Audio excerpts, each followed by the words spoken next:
আমরা যারা মুসলমান সম্প্রদায়ের মানুষ, আমাদের কাছে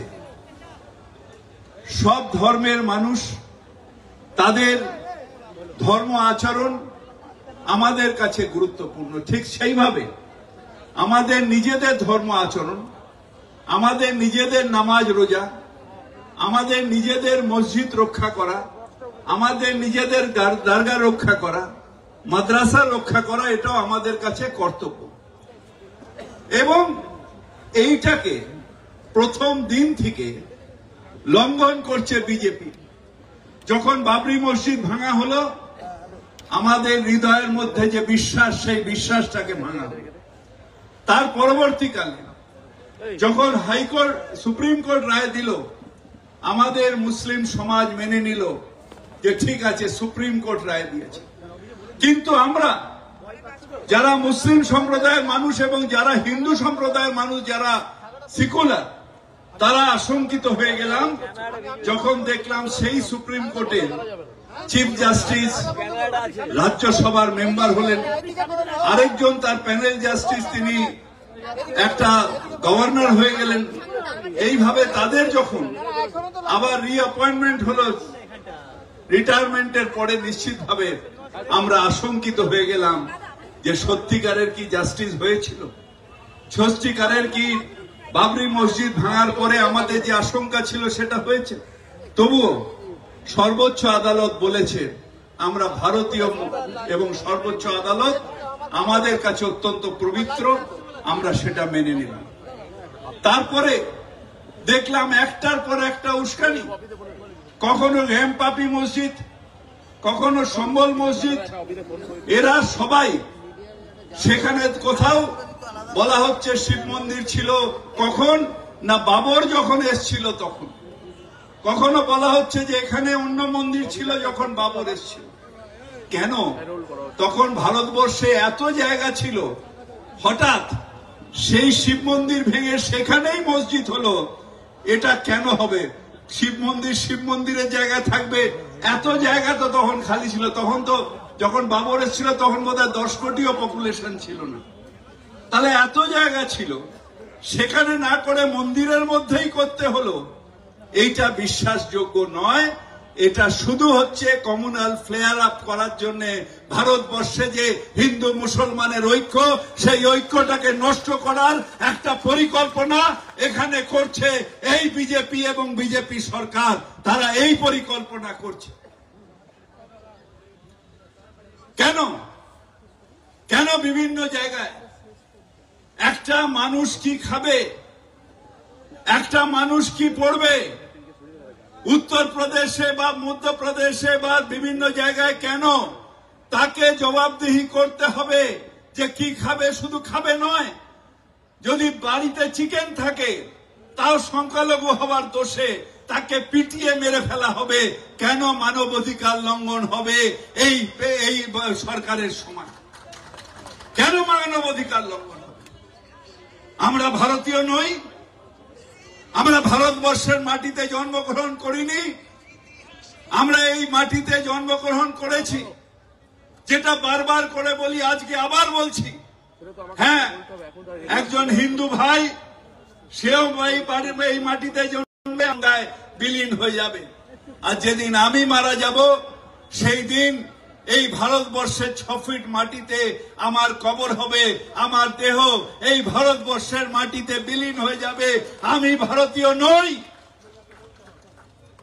তাহলে কেন কেন এই অবিচার প্রত্যেকটা মোমেন্টে? why I have to explain, যেটা বারবার করে বলি, আজকে আবার বলছি।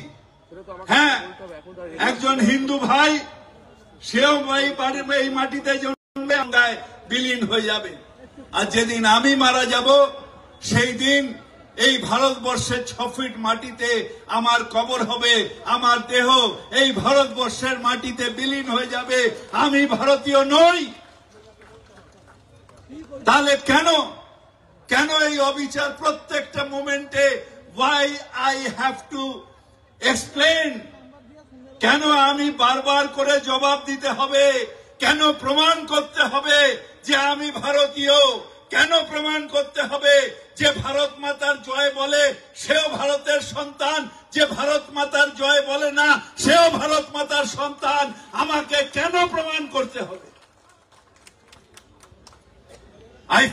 ইনসাল্টেড, আমাদের সম্মানহানি হয়। যখন প্রত্যেকটা মুহূর্তে পরীক্ষা দিতে হয় তখন নিশ্চিতভাবে সম্মানহানি হয়। আজকে প্রত্যেকটা ব্যাপারে শুধু ইস্কাতে, হ্যাঁ বাংলাদেশে যেটা হচ্ছে অন্যায় হচ্ছে। কল্যাণ যেটা বলে গেল ঠিক, যে আমরা যারা সংখ্যাগুরু, যে দেশের যে সংখ্যাগুরু সংখ্যালঘু তার ছোট ভাই, তাকে প্রোটেকশন দেওয়ার দায়িত্ব এখানে সংখ্যাগুরু হিন্দুদের, ওখানে মুসলমানদের।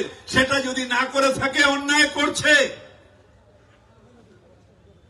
কিন্তু তার মানে এই নয় যে আজকে বিজেপি বর্ডারে গিয়ে উস্কানি দেবে, আজকে ওইখানে থেকে বাংলাদেশে যেটা হচ্ছে সেটা নিয়ে কমিউনাল ফিলিংস তৈরি করবেন না।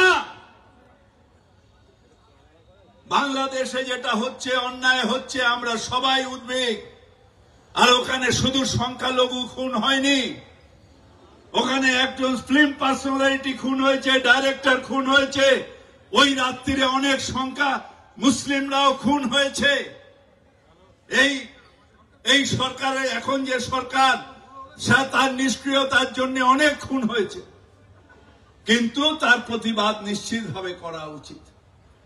কিন্তু তার মানে আমাদের কমিউনাল হয়ে যেতে হবে, আমাদের সুড়সুড়ি দিতে হবে, আমাদের ডিভাইড অ্যান্ড রুল করতে হবে না। আমাদের কনস্টিটিউশন তা বলে না। আমার কনস্টিটিউশনের শপথ নিয়ে নরেন্দ্র মোদী প্রধানমন্ত্রী, অমিত শাহ স্বরাষ্ট্রমন্ত্রী, এই কনস্টিটিউশনের শপথ নিয়ে আপনারা গেছিলেন, আপনারা পেছন দিক দিয়ে সুপ্রিম কোর্টে গেছিলেন, আপনাদের প্রপোজাল রিজেক্ট হয়েছে। No, this is a secular country, এটা ধর্মনিরপেক্ষ দেশ, এবং সেই ধর্মনিরপেক্ষতা রক্ষা করা এটা আমাদের কাছে সম্মান, আমাদের কাছে দায়িত্ব। সেন্ট্রাল গভর্নমেন্টের সেই দায়িত্ব নেওয়া উচিত। কিন্তু দুর্ভাগ্য, সব ব্যাপারে এখন for the people, by the people, to the people, of the people নয়, এখন হয়ে গেছে for the power, to the power, of the power. অর্থাৎ বিজেপিকে পাওয়ার রাখার জন্য হিন্দু মুসলমান ভাগ করো। এটা শুধু মুসলমানদের দায়িত্ব নয়।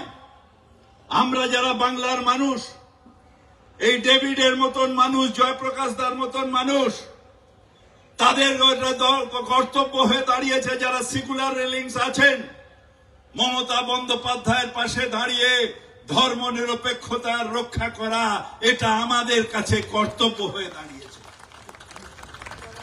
আপনারা ভাবেন আমাদের ভয় দেখিয়ে দেবেন, আপনারা ভাবেন আমরা ভয় পেয়ে যাব, কিন্তু আমরা বলি আমি ন্যায় করেছেন। তার কারণ ভাই একটা জিনিস বুঝে রাখবেন, বিজেপির